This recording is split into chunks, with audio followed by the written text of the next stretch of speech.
Ողջույն հարգելի հետևորդներ, նոր ծնված մայր է, ճիշտ ասած ընտանիքը պատրաստում էր ձակ տալու, բայց դե կիսել եմ, տարբեր մասերի եմ բաժանել, խիստ թուլացրել եմ, թողել եմ մեկ մայրապտուկ, որից պետքա դուրս գար մայր,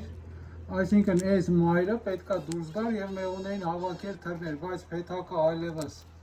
այդ ուժը, այդ ջիղը չունի, որտև երիտասարդ մեղուն տարել եմ, այսինքն ձագատենդը լրիվ կանխվել է, բայց մեղուները որոշել են, այսպես ասած, ոչնչացնել այս նոր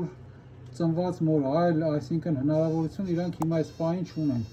որովհետև այս մայրը, ուրեմն թռնող մայրը, պետք է ինքը մեղուներին հավաքի թռնի,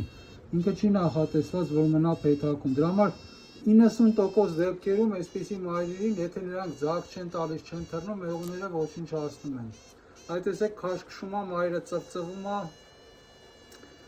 և պետքա շատ ուշադիր ու զգույշ լինեք այս դեպքերի համար, երբ որ դուք օգտագործում եք ձագատենդի պտուկներ, ձագատենդի մայրեր։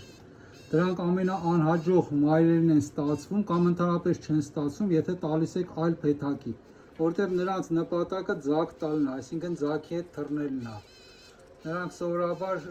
չեն փորձելու մնալ ստեղ, այսինքն գնալ սովորական բեղնարարը գալ։ Ուրիշ բան, եթե նա ձակ տարը արդեն իր պարսի հետ միասին նրան տեղափոխեինք նոր մեղվա ընտանիք, նա նորմալ կթռներ կբեղնարվեր, իսկ ստեղ ես համոզված եմ, որ սրան սպանելու են։ Այսինքն ինքը փորձում է փախչել, մեղուները քաշքշում են, ձենահանում,